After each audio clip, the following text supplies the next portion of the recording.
What's up, amigos? Commander Jaime here today to have an exciting opportunity to get to interview Michael over here. You want to say hi? Hey guys, my name's Ed Sheeran. You might also know me as First Aid Corgi, Hotline Blau, Michael, the anti-Ty Smith, and I just won YCS Pasadena with Tier Limit Mystic Mine. I like how you threw in Ty Smith and Yu-Gi-Oh all at the same time. That's really cool. So thanks again for hopping on an interview, and congratulations for topping. Not only that, you topped twice, correct? Yeah, Uh, I topped twice and once in a format I don't play. and which one you did the best? I did the best in the one I didn't play. Is that V Premium or Yeah, Premium? that's V Premium. Okay, gotcha. And so I'll put the deck list too on screen as we go along Yes, too. And you played Steam Maidens for both yes, formats, right? both formats. That's Great. crazy. Mm-hmm. I was gonna say, for some people, like in V Premium, they're kind of tired of Steam Maidens, but it's also Oh seeing yeah. some action in Premium too, which I'm Oh also yeah. excited to dive a little bit in that too as well. Oh yeah. So I typically start off with, we're asking people, where they come from, their community. So did you want to share about that a little bit? Oh yeah, sure. So I'm actually a door-to-door salesman. I sell people microwaves. So what I do is you answer the door, I'll invite myself in, Mm-hmm. I'll rush to your microwave and I'll throw all of your silverware inside and heat it up until it explodes. Then I'll sell you a new microwave, and a year later, I'll go to your house and repeat the process. I work at the ATF. I'm an informant of the CIA. If anyone watching this has ever said something remotely edgy, you're probably registered as a domestic terrorist, and I know your address and personal information. I'm part of Team Best Girl, among other talented members who are definitely real and not just projections and voices in my head. Um, I'm from the DMV. We have this decade-long turf war, apparently, that I'm kind of new in like being aware of. It's been Okay. going on between Northern and Southern Virginia. I beat a guy in locals once, and he made an Instagram post holding up a Glock saying he would shoot me if he saw me in the street. And I'm like, dude, okay, so like I over triggered you once, and now you're really mad about it. I don't know, it's kind of weird. But yeah, basically, I've 2-0'd Kevin Agel so many times that he started cheating to keep up with me. So I feel like that's kind of an accolade that I'm proud of. Oh man, gotcha. Oh, the sarcasm and everything. So for the viewers, that's sarcasm to a whole new level too. So awesome. Where are you from? Like, are you generally from the United States or outside of Yeah, the country? I'm from the DMV area. It's like the DC, Maryland, Virginia type area. Oh, East Coast. Yeah, East Coast. Yeah, Okay, gotcha. that's I'm why I not. was talking about like time zones. I'm like, which like you're talking about like Midwest time, and I'm like, oh God, oh man, I'm used to the West Coast time because I always play test with Charlie, and like every time he's up, it's like 2 a.m. for me, and I'm like, okay, so it's what 1 or 2 hours back, so he should technically still be up, and I should technically be asleep. But Gotcha. it's more normal for him to be up than it is for me. But I'm gonna be up anyways because I need a play test. Gotcha. Yeah, at first I thought you said DMV earlier. Yeah, I was yeah. like, DMV stands. Yeah, it's like an acronym. It's like but DC, DMV as Maryland, in Virginia. It's where you like get that your whole licensing for your tri-state car. area. Yeah. Yeah. Oh Nah. my God. Noman thought that was an actual locals. He thought that our locals was at the Department of Motor Vehicles. I'm not even kidding. Yeah, exactly. That's what I was thinking at first too. So I'm not the only one, or he's not the only one, I guess, at that Yeah. point. Awesome. So I guess getting into more of the preparation, like for both BCSs, I mean, feel free if they pretty much combine in that sense. Like, what did you do Mhm. to prepare? Did you do any play testing or anything like that? Yeah. So to prepare.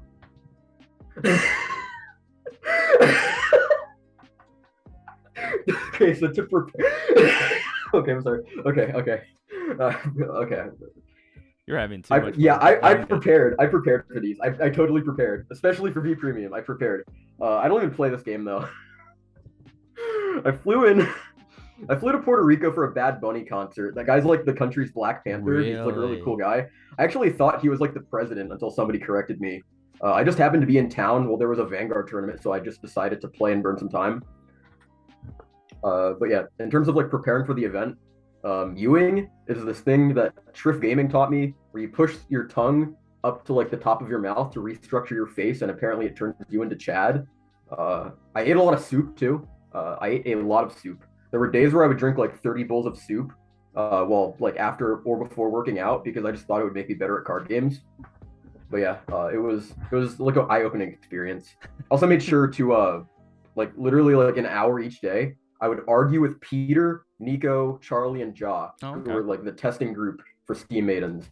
And like every day, I made sure I put in a good hour of just arguing with them because my list was very different. and the setting I tested for was like, in my opinion, completely different from the setting they tested for. Like they're testing in a group that all plays around each other, regardless of whether or not it's like a thing to do or whatever. Like, oh yeah, no, I'm playing Narukami, but I'm gonna deny you damage for whatever reason because deny damage good, right? So like we would argue for like hours on end. Like I have these receipts of like this giant like voice message like wall of text to Peter back and forth, just like talking about Steam Maidens and like why I'm playing a grade 3 searcher instead of like something else. Yeah. And like it was a whole deal. So you did some playtesting with a group of friends, but not necessarily always on the same game plan, because a metagame can be differently too. And I think that's worth mentioning too, because sometimes like a person thinks maybe the metagame is one certain way, but that's not always necessarily true. So it's always good to expand on that too. So that's a good point to bring up too. I guess with that, going into the tournament, you know, let's dive into more of your like deck itself. So we can start with V Premium. You said that it was very unique, right? So what are some things that you feel like are not the norm, or things that you feel like are important to highlight? So one card. The rest of the deck, I would say I copy pasted from Outer Orange because she's better at the format than me. And then we were talking about, I was talking to Charlie about Karunta, who's like the dude that like leaps your opponent's dude or your dude into a grade higher. And we came to the conclusion that it was like, it was like a lot of, so again, my playtesting really quick in terms of experience is me going back and forth DMing Crow, Noman, and Orange about the deck. And like in terms of playtesting, how many games did I play? I think it boils down to how many rounds were there at Chicago and Puerto Rico, and that's how many games I've played with the deck. But in the literally like everything else is just like secondhand, just talking to them about it. And like, okay, yeah, no, Karunta's a lot of resources. What's similar to Karunta? Oh, let's try Caliboom. He looks kind of cool. He turned out being the best card in Gear Chronicle. I'm not even kidding. That card is insane. That card, oh my god, that card won me every mirror. People are playing like funny little Protect 2 decks that like give 1 card intercepts to block your pianos, and like you can just remove those before they use them, or make like you can make it like prematurely. I did notice that you played that card, so you were able to remove like things like that. Okay, gotcha. That makes more sense. Go ahead. If they like intercept off their board, I didn't even know why I put it in at first. I put it in as a meme. I'm like, hey, this might sound kind of cool. Maybe it works. Maybe it doesn't. It's a one of. If it's bad, then it's a one of, so I won't see it. If it's really good, it's a one of, so I can mulligan for it. Turned out being it's so good. I don't know how people have not found this card yet. Gotcha. No, that's really cool, because sometimes like I remember playing like Time Leap back then in G era, and they had Caliboom, you know, and it's like for those reasons that you need to get rid of certain regards to make your turn stay so much more better. So it's funny to see it in V series too. So that's really cool too. I actually played Caliboom in Premium too, but he did nothing for me. He was supposed to be a Hanali out, but he was supposed to be Zayed, who like once I make that Premium video, I'll have Zayed in over Caliboom just because it's that important of a card. Like when you're riding down, Zayed provides everything that like Caliboom doesn't. It's like every time you're riding down, you're just snowballing advantage. But like, what's it called? Caliboom, like another thing I might have mentioned in the deck profile I uploaded recently is like Caliboom is a grade 2 that goes into bind. So like if you have 2 of the grade 1s and you're like leaping them in the columns, it's like you have Caliboom in there. It's 1 grade 2 that counts as 2 basically. So like, oh yeah, no, I need 2 grade 2s to do the leaping thing. So you just do the 1, you turn it into Caliboom, you have Caliboom, he leaves, goes back to bind, and then the other one can turn into the same Caliboom. You're like going +3 off of 1 card. It's crazy. Wow, like those neat little plays that you don't see. That's good, worth pointing out in that sense too. And with that being said, like, is there anything else you want to specify or point out in your V Premium deck list too? I think the only other thing is 4 of what's her face, the grade 4. Oh my god, what's her name? Uluru. The one that I only did that because Orange played 4, and I was like, hey, Orange is really good at this format. Orange is better than me at this format. I'm just gonna do that, and it worked out. Right, it was pretty good. It worked out in that sense. Yeah. Okay, cool. I think it just makes a little more sense to kind of naturally go into your matchups more quickly for that format. So go ahead and start diving into more of the rounds that you went through. If you remember. Yeah, I'm trying to remember. It was a while ago. V Premium. Oh man. You can do the highlights. Round 1, I lost to Outer Orange, and I fully expected to lose that. So what I did was I actually just went on autopilot and watched what she was doing the entire round, and like that was my entire experience. I looked at what she was doing, and I'm like, okay, I'm assuming that those are the right plays. So I'm just not going to pay attention to what I'm doing and instead try to figure out what she's doing, look at that, and then just do that for the rest of the day. And it ended up paying off. Holy crap, that's smart, actually. Because that's another way for you to get practice in. Here's the thing. It's smart if you don't have any experience in the game. If you already have experience in the game, you should absolutely be paying attention to what you're doing. Yep. On the other hand, if you're me and you don't play V Premium and you magically go up against probably the best Steam Maiden player in the room, and you have less experience, yes, you should be paying attention to what you're doing, but also, like, again, just make sure that you have, like, I guess, full clairvoyance on the entire table and not just your end. Right, exactly. Cool. What about your other rounds in there? I faced a lot of Jewel Knights. I still don't know what that deck does because I killed it before they did anything. Wow. So I you faced, went oh my going first God. before they rolled to grade 3, or what? No, like, they played, but they just played like regular Jewel Knights. Like, I think Ashley Reverse does something, but I still, like, it guard restricts, but they did it, and then I just used Uluru, so, like, it didn't really do anything. Oh, gotcha. You What can else? G-guard, basically. Oh Yeah. man, the scariest round of not just that day, but like this entire year for me was against an MLB player. I forgot what round it was, but I absolutely knew that with my record, like, it wasn't the best. I was X1, but it was still decent for a format I don't play. I go up against this character. Okay. It's the guy from Locals that, like, plays Royals and is like, oh my God, he's the anime protagonist. He's always going to get crits. Oh, you know he's going to get crits. There's no way this man is not going to double crit and heal out of every single situation. And, like, with how good he was doing, there was no way he wasn't just sacking out. Like, okay, the guy was really good. There were again, I was looking at what he was doing, and he was a very skilled player. However, he's playing blasters, and there has to be an element of I'm an anime protagonist if you're going into a tournament playing that deck. And also, like no offense or anything, like, nothing intended, but, like, the guy was good, but at the same time, it's like a button that clicks in your head where they're playing blasters, anime protagonist, I'm gonna get sacked. Right. And primarily, the scariest part was I was staying at low damage the entire time. I was at 2 damage. I forgot how many cards in my hand, but I rush him down because I'm like, okay, hitting the 18k is going to be a little harder, so I might as well give him damage. He goes to his turn. He has MLB. He has an MLB on the rear guard. I forgot how many forces he has, but he hits like 50, 60 something on both lines. He swings in. He has 2 crit, 3 drive. I'm at 2 damage. My hand is, I think, what, a PG, an Uluru, something. And I go, oh my God. So this has 2 crit. Yeah. He is playing blasters. I look at his damage. No triggers. I look at his drop zone. 1 crit. Couple heals. That's it. I'm like, oh my God, this guy's playing 12 crits, and he is going to see 2 of them right now. And I have to no-guard one of these. I really have to no-guard one of these. So I look at him, and I look down again, and I look at him, and I go, this is where it ends. I'm getting Aichi Sendo'd right now. I'm getting Aichi Sendo'd out of Swiss and Puerto Rico. And I look up and I go, no guard. And then he hits 1 crit, and I have an out-of-body experience. Like, it is horrifying. And then he goes second, third check. He gets, what, like a heal? And then third check is a blank. And I'm like, oh my God. This is if I don't top here, like, I weathered the storm of the anime character at Locals. Okay? Like, that was the scariest match of, like, the entire year by far. But yeah, like, after that, it was smooth sailing. I'm like, That's yeah, cool. no.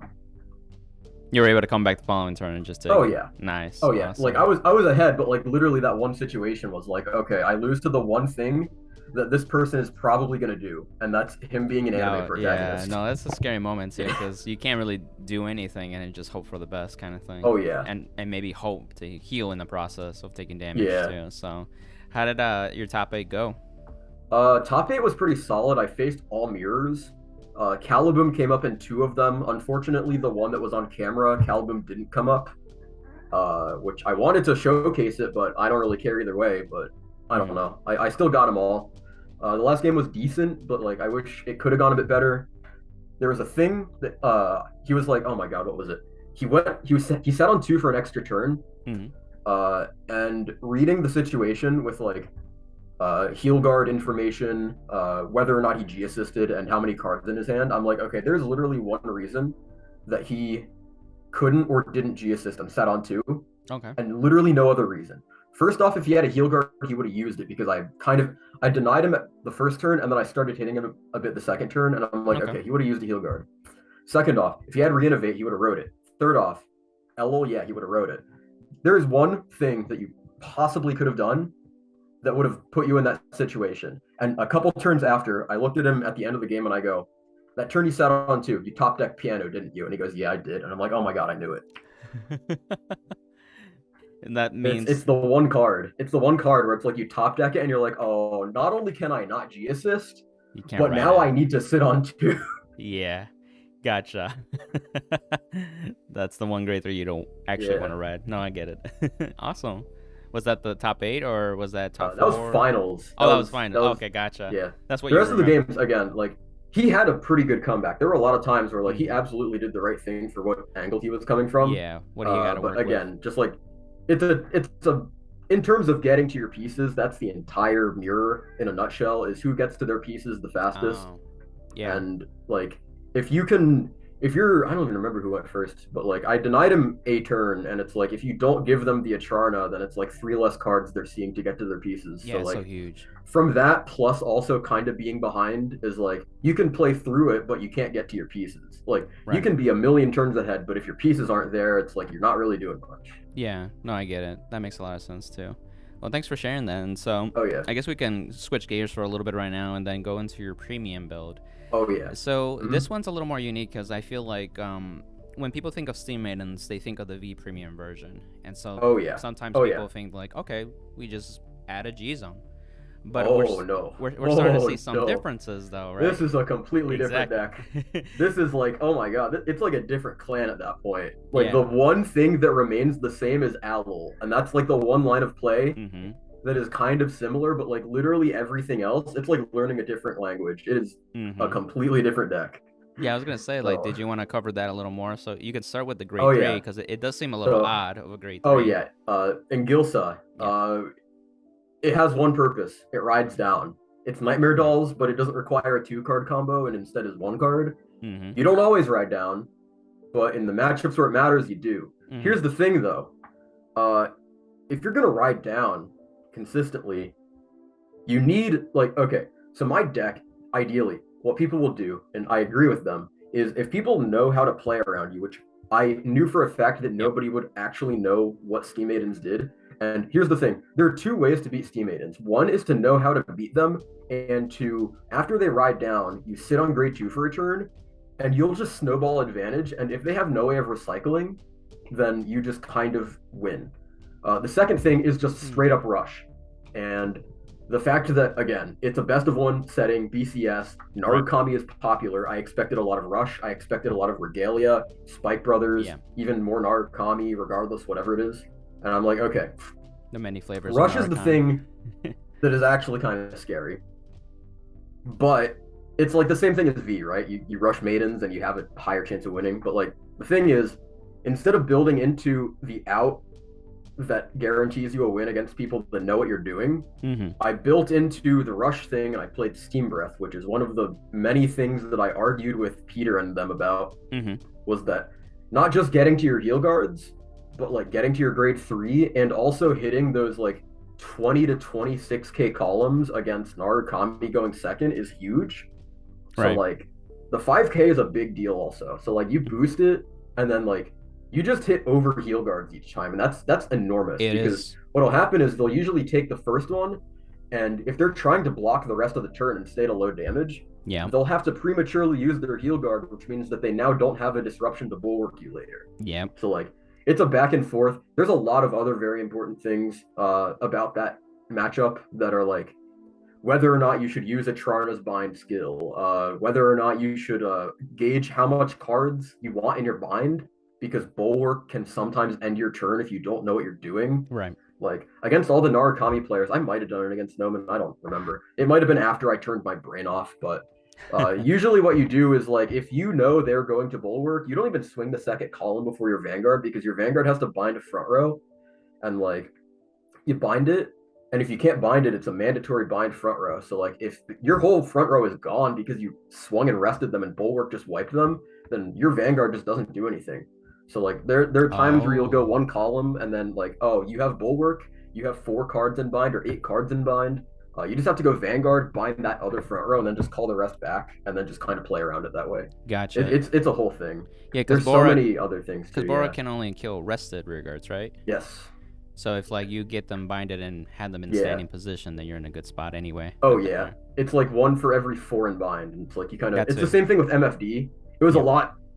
Like Bulwark was a lot scarier against MFD, but it's also kind of scary against Steam Maidens. The difference is like Steam Maidens kind of has a better matchup into it. Oh, gotcha. Because you're actually actively using them, right? Exactly. Yeah. The other thing is, Steam Maidens does have a good matchup against Narukami. Like if you're gonna watch my finals games, and you're gonna learn Steam Maidens, do not watch my top 4 games because my brain just turned off. Like I just stopped thinking. I had full information that Noman had double heal guard to double bulwark me, and I just straight up stopped thinking. I'm like, I'm gonna go for the kill turn. I'm gonna go for the kill turn, and then he double disrupts me, and I'm like, I knew he had that. Why did I do that? At that point. Oh my god. The other game was like even worse. I shotgunned the piano, and it led me into a corner where I couldn't even G assist, and I was like in a 99-100% losing situation. It was a huge thing. Like it was the easiest possible thing to not do, but I just did it because of like my brain was working off of 1 brain cell and like 2 seconds of pattern recognition, and I'm just like oh my god, dude. Like, yeah, I had like 3 hours of sleep. Premium is my main format, but the issue was that I had to sleep in a back alley for 3 hours, and after my flight landed, the only thing keeping me awake was this bizarre coconut energy drink. I felt really weird though. It was crazy. It was a whole situation. Gotcha. Okay, gotcha. So that's what you remembered, and you faced Noman in the finals, or your top 4 matchup, I said, and then double Bulwark. That's rough. Yeah. Like even I. Yeah. I don't like the that issue. The issue primarily was that I knew he had it. There was a line of play that I did against all the other Narakamis and Swiss that got me out of that situation every single game. Yeah. And in testing, but I just didn't think. That was my only problem. Was I didn't think. Because he drive checked 1 and he searched 1 with something, and like I had full information that he had it. It was just like I think what I did was I double alloyed, and I should have done any combination of a Trarna cat, time leap cat, use cat multiple times, and then just plus, not just with a Trarna, but like there's so many other things I could have done that were like I could have like drawn 2 or 3 cards, and then I would have been up a lot more. Yeah, like even if you did double Bulwark, you still would have been a little bit better. I see your point. Yeah. Or rather, even if he didn't do it, if he held a Bulwark, the next turn it would be the same turn as before, and I would have been able to push again. Because like it was insane. Like I was so many turns ahead of him that whole game, and then I just started throwing. I just started like swinging in all the wrong places, and I'm like, wow, no, like I had this game in the bag, and I just didn't do it after a while. It was funny. No worries. I mean, you could always learn from it. Next time. In that sense. Next time I play Steam Maidens against Noman in Puerto Rico, definitely. Yeah, no worries. Which kind of leads me into the next question. That after the tournament, I typically like to ask people like, what are some things that you felt like you learned from, or even just reaffirm from the tournament itself? I guess like what I learned about it. I mean, I've been to a lot of events in the past, so like, kind of my experience is like going event by event. You never gauge each event as one whole thing. Like if you're gonna play, let's say you play Grand Blue and you play Grand Blue for the season, you have to make sure that each event with each new set, each new like breakthrough in the meta, what people want to play, and like deck trends, you have to be sure that you're like slightly accommodating for each of those differences. So like it's why like there was a ban list, but in theory like this BCS versus maybe Manhattan in a couple months or in next month, given literally the only difference in premium is I think 2 cards, Mirtoa and Covetous, but besides those, like those 2 cards are the only ones that really make a big difference. The only difference is knowledge. The knowledge factor is that Puerto Rico, not many people knew about Steam Maidens. New York, a lot of people will know about Steam Maidens and play it. Gotcha. So, and the fact that the Steam Maiden mirror, if you are both built for the mirror, and that you both play Zayed, because Zayed is a tempo swing. Kulasina, shout out to Peter for filling me in on Kulasina after I submitted my deck list. Kulasina is a tempo swing that gets you a lot of follow-ups, really important card. All of those, like as long as you both have those and you're both like playing perfectly, it is a complete coin flip. It is whoever goes first for the Steam Maiden mirror. So it's like you can play Steam Maiden, you can play those cards, you can accommodate for the mirror, you can accommodate for everything else, but is it really worth playing Steam Maidens as a deck choice with all the other coverage and all the other decks that might show up? Right. And the answer will vary based on the weekend. And like the answer for my weekend was yes, because again, it was not just a knowledge thing, not just a surprise thing, but the fact that people were playing decks that, like, first off, you don't have to build and play specific cards just for each individual matchup. You have, again, stuff like Steam Breath. Card serves like 7 different purposes against like 7 different decks. Yeah, absolutely. And it's good against all of them, as opposed to a card like Kulasina, which will come up against decks that grade 2 game you and then nothing else. So it all depends. But it's a whole thing. Makes a lot of sense. It's like a whole thing. It's what I wanted to talk about a lot in my channel when I first started it. It's why kind of like what I made my Metafy to do a bit more one-on-one, but it's just like those really tiny things. I might, like, as much as I want to do them, I just have to figure out the time and place to figuring out like these little intricate things to just like go over for players, because they're like really tiny details that'll get you just that much further ahead. Yeah, it's just like the little small edge, you know, in a sense that could make what's the word, all the difference in the world. There you go. That's the phrase. No, that makes a lot of sense. Which, you know, now that you've topped before, what I'd like to ask for the viewers as a takeaway too, you know, what do you think in your eyes holds players back from getting their own top? If they're not subscribed to Team Best Girl, they don't smash that like button. I'm kidding. Honestly, like, a really good thing, like, as much as I think about like all this competitive whatever, there have been times where I've done that and then still kind of been rusty, because I was playing games, but I was only playing games with like a select group of people in my team or in a couple other groups. Honestly, the remote fight Discord exists and you should use that. Just get the widest diverse variety of players to possibly play against, and that'll just round you out as a player. Yes, I will. Knowing how to read the room, knowing how to read your opponent, not just like what they're thinking, but like what their deck does.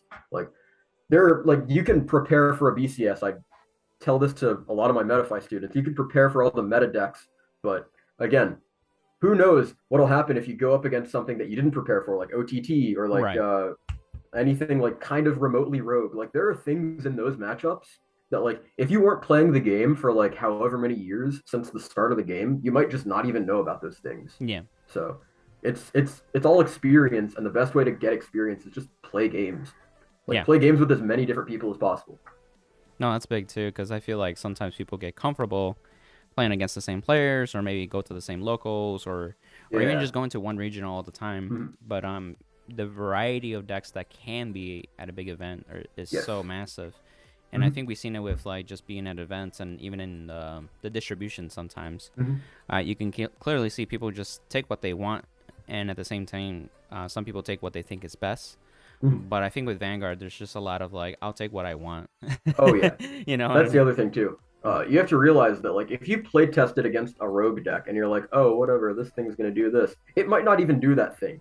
You could test against Great Nature and be like, oh yeah, no, Big Belly, whatever, right? And then you go up against Great Nature and you're like, okay, I'm playing against Big Belly. And then they write Isabel and you're like, what does that do? Right. And it's a whole different game. You got to deal with disruptions. You got to deal with another element, like early game. There's so much, like, Nubatama. There's like 7 different Nubatama decks. Yeah.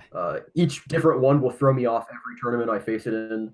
But yeah, like there's so many different like versions.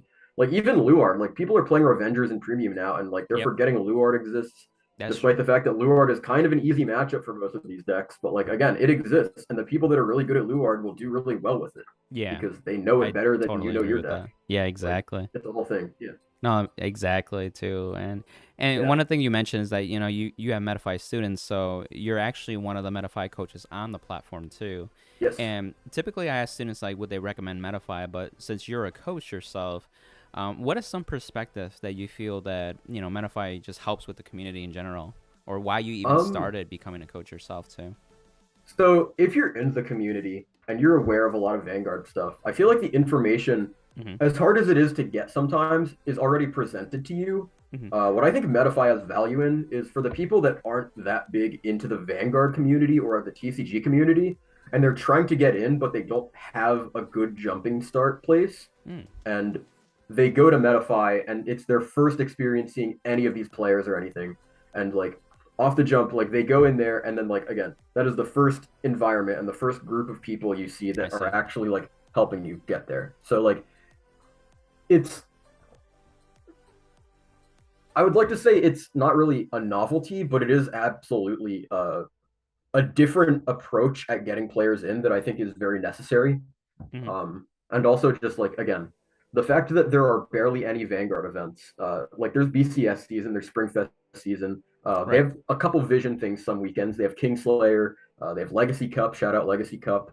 Like as many of those exist, as many of those that exist as there are, they're still very scarce, as opposed to Yu-Gi-Oh, where there's like an event every weekend. It feels like it, yeah. Reading every weekend's competitive scene, everyone will always know how to build against certain things, like what they're doing. And Vanguard, it's like there'll be like 2 or 3 people that know what they're doing, how to build around certain things, what to play that weekend, or like how to play, or like what strategy, or whatever. The rest of the room is just kind of playing Vanguard.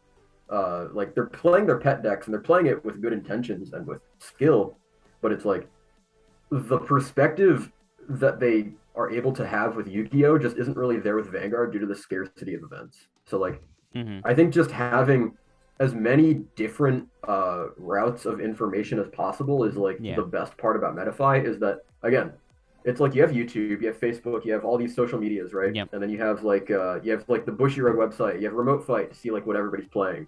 You got a lot of Discords. I know the Proof Chord theory crafts, I think. But like, again, like those exist, but for those couple people that like don't see those places, Metafy is just another way for you to get that information. And even more so, it's one-on-one information, which I think is also very valuable. Oh yeah, it's more catered to that individual too, for their specific needs, which is big. Because like you can look at general information, whether it be social media or YouTubers or whatever, but it's generalized, right? And sometimes with that one-on-one, it makes a huge difference. It's like, oh, so that's why players do that. Oh, so that's why so and so does this. You know, like little things like that. No, another thing. Oh, go ahead. Oh, sorry. Another thing is like learning types are another thing that like information for gaming is like not just gaming but anything is like very hard to accommodate for everyone. Specifically me. I have like such a weird learning type. It's always either changing or like just changing or like bouncing back and forth to certain things that like sometimes I can only do or retain information one-on-one. Sometimes I can only do it by having it just exist in the background. Sometimes I have to be as hands-on as possible. And like as much as I can do like tutorials and guides and whatever on YouTube or like anyone can do that type of thing. It's like some people might not be able to retain that information. Some people need to sit down and actually play a game with someone. And it's really hard to do that. Like you can technically like message me if you know me and be like, I need a test against this. And I'll be like, sure, yeah, let's go play test. But the people that don't know me and the people that don't know a lot of these players, again, it's another way of them getting that hands-on experience that is like necessary for them to retain information. No, I agree. And that's a good point too, because like some people need to do actions to retain and learn things. No, that's a big thing. It's like showing and telling, but you're also doing at the same time too, which is impactful. No, thanks for sharing for that and everything else too. That's super helpful. You know, I guess, you know, just to wrap up the interview, do you have any shout outs? Yeah, definitely. Let me think. Let me pull out. Oh man, shout out to Chris Chung for lending me all of his cards. I swear I'll get them back to you soon. He's been lending me and Peter like literally all of our decks this entire season. Wow. Peter and I both played his MFD deck in Georgia and Rosemont. All the decks I played in Puerto Rico were his. All the decks I played in Rosemont were his. Literally, like, this man has more tops with his decks than he has tournaments he's played at, probably. Like, yeah, shout out to you. You're the GOAT. They're his decks. Yeah, I get it now. Shout out to Outer Orange for making me a better V Premium player without even really needing to do anything due to osmosis and just beating me in Swiss. Shout out to the rest of Team Best Girl. You might not know this, but Team Best Girl was originally a barbershop quartet who did 50s doo-wop covers of Limp Bizkit songs. No, I know Casey did an interview on here a while ago. Shout out to you. Expect more interviews from us as we keep topping. Oh, yeah. Shout out to that girl in class who agreed to trade presentation days with me for a project I had due in class the same day as my flight home. Shout out to Lil Kino for being a silly little fellow. Shout out to Orange, Noman, and Yellow for tolerating me the weekend and helping each other jump the fence in order to get to the Uber on the way out of the venue because the gates closed and we Ubered in there. Oh my God. So like we had to cancel so many Ubers just because like they would get lost in like a parking lot next to us and they would call and I would be like, I would answer and I would try to explain where I was, but they just wouldn't understand me and they wouldn't speak English. So I'm like, oh my God, I feel really bad. So I would end up canceling the thing, paying the fee, and then getting another one and just hoping on that like small chance that they understood me or knew where we were. Oh, and then once we got there, we jumped the fence. We would jump over the giant gate that had closed at the location of the BCS after the event. Yep.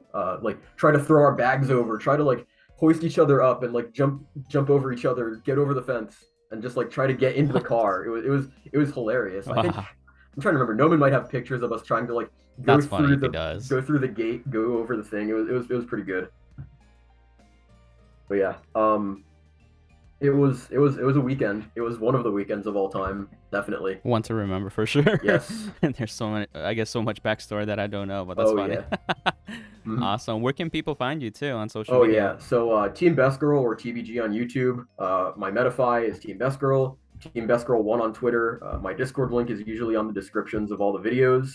Mm-hmm. I guess you can find me at First Aid Corgi on Instagram, even though I don't really use it. But yeah, like basically those and wherever else I might show up. Yeah, it's a whole thing. Maybe Puerto Rico again.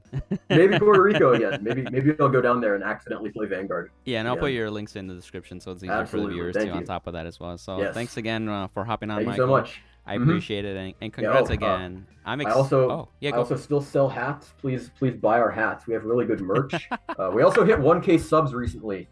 Susan Wojcicki, the CEO of YouTube, actually sent me, you know, the play buttons you get for like getting certain things. Yeah. She sent me a Blau play button.